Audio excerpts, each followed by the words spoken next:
अस्सलाम वालेकुम। उम्मीद करता हूँ कि आप लोग खैरियत से होंगे। आज आपसे एक यूके का विज़िट वीज़ा है, रिफ्यूज़ल थी, क्लाइंट ने शेयर की थी, इनके प्रोफ़ाइल की असेसमेंट की है। एप्लीकेंट ने अपनी साइड से सारे डॉक्यूमेंटेशन प्रोवाइड किए थे, इन्विटेशन के बेस पे एक स्ट्रॉन्ग केस बनाया था और देन उसके बाद उन्हें एक रिफ्यूज़ल मिली है जिसमें ऑफ़िसर ने काफ़ी पॉइंट्स हाइलाइट किए हैं और किन-किन बेसिस पे उन्हें रिफ्यूज़ल मिली है, वो पॉइंट्स आपके साथ भी डिस्कस करता हूँ। अगर आपको भी इस तरह की रिफ्यूज़ल मिली है, तो इसे कैसे आप ओवरकम कर सकते हैं, कैसे अपनी प्रोफ़ाइल को इम्प्रूव करके अगेन एप्लीकेशन सबमिशन करवा सकते हैं। तो केस का ओवरव्यू करते हैं। क्लाइंट ने 10 डेज़ के लिए यूके का वीज़ा अप्लाई किया था टूरिज़्म बेस पे और फैमिली मेंबर का इन्होंने इन्विटेशन भी यूज़ किया था, डॉक्यूमेंटेशन प्रॉपर इन्होंने अटैच किए थे। लेकिन ऑफ़िसर ने रिफ्यूज़ल इश्यू किया कि आपकी जो इंटेंट है और जो आपके डिक्लेयर फाइनेंशियल्स हैं, हमें उन पे डाउट है, जिसकी बेस पे हम आपको रिफ्यूज़ल दे रहे हैं और आपको वीज़ा इश्यू नहीं कर रहे।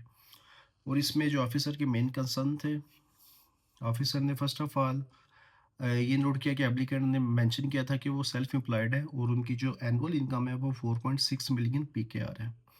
बैंक स्टेटमेंट में ऑफिसर ने देखा कि मंथली जो इनके डेबिट हैं वो इनके एक्चुअल जो इन्होंने एप्लीकेशन फॉर्म में मेंशन किए थे उससे 3 गुना ज़्यादा थे और एप्लीकेंट के जो डिक्लेयर एक्सपेंसेस है वो भी मिसमैच थे। एप्लीकेशन में कुछ और थे, जब ऑफिसर ने बैंक स्टेटमेंट रिव्यू की तो उनमें सिचुएशन कुछ और थी। मीन्स कि एप्लीकेंट ने फॉर्म में भी अपनी इन्फॉर्मेशन प्रॉपर मेंशन नहीं की, मिसमैच डेटा ऑफिसर को प्रोवाइड किया। और इसमें ऑफिसर का जो कंसर्न्स था कि इनके जो मंथली एक्सपेंडिचर और डिक्लेयर फिगर्स प्रॉपरली डिफरेंस आ रहा है, कंसिस्टेंसी नहीं है, क्रेडिबिलिटी को अफेक्ट करती है। और इसके बाद शायद जो ऑफिसर ने नेक्स्ट इसमें मेंशन किया वो पार्टनरशिप डेट्स थी। इन्होंने बताया कि इन्होंने पार्टनरशिप की थी एससीसीपी की एक कंपनी में और कवर लेटर में इन्होंने मेंशन किया था कि इन्होंने 1 नवंबर को पार्टनरशिप की थी 2024 में। बट जब ऑफिसर ने एक्चुअल इनके डॉक्यूमेंटेशन देखे हैं एसईसीपी के, जो पाकिस्तान में प्राइवेट लिमिटेड कंपनी अब रजिस्टर करते हैं, बट वहाँ पे इनकी जो डेट थी, इनकी रजिस्ट्रेशन की जो डेट थी वो 20 फरवरी 2025 थी। यहाँ पे भी डेटा काफ़ी मिसमैच था, मीन्स के नॉन प्रोफेशनल वे के साथ अपनी तरफ से एक्सपर्ट फाइल लगाई थी बट उसमें काफ़ी ज़्यादा मिस्टेक्स थी, डेटा काफ़ी ज़्यादा मिसमैच था। और एप्लीकेंट ने एक्सप्लेनेशन दी थी कि रजिस्ट्रेशन के प्रोसेस में 2 से 4 मंथ लगते हैं। लेकिन ऑफिसर ने एससीसीपी से वेरीफाई किया कि इस प्रोसेस में 2 से 4 मंथ नहीं, 7 से 15 डेज़ मेंशन किए जाते हैं। और इस डिफरेंस में एप्लीकेंट स्टेटमेंट्स की जो भी रिलेबिलिटी थी वो भी काफ़ी ज़्यादा कमज़ोर थी। और अक्सर हम जब कवर लेटर लिखते हैं, एक्सप्लेनेशन देते हैं ऑफिसर को, हर एक पॉइंट पे, हर एक आपके सर्कमस्टेंस को लॉजिकली एक्सप्लेन करते हैं, तो अक्सर ये कहते हैं कि ऑफिसर के पास टाइम नहीं होता, वो इतना पढ़ता ही नहीं है, वो इन चीज़ों पे फोकस ही नहीं करता। वो जब यूके रिफ्यूज़ल भेजता है, तो वो हर एक चीज़ हाइलाइट करके बताता है कि मैंने आपकी प्रोफाइल में से क्या-क्या निकाला है और वो रिफ्यूज़ल में बताता भी है। तो इससे तो ये कन्फर्म होता है कि ऑफिसर हर एक चीज़ स्टडी करता है, हर चीज़ पे उसका फ़ोकस होता है, आपकी एक-एक डॉक्यूमेंटेशन को प्रॉपर वेरीफ़ाई करता है। जो चीज़ें उन्होंने मेंशन की हैं, ऑफ़िसर ऐसे फ़ाइल पे अप्रूवल नहीं देता, ना ही ऐसे रिफ्यूज़ल देता है।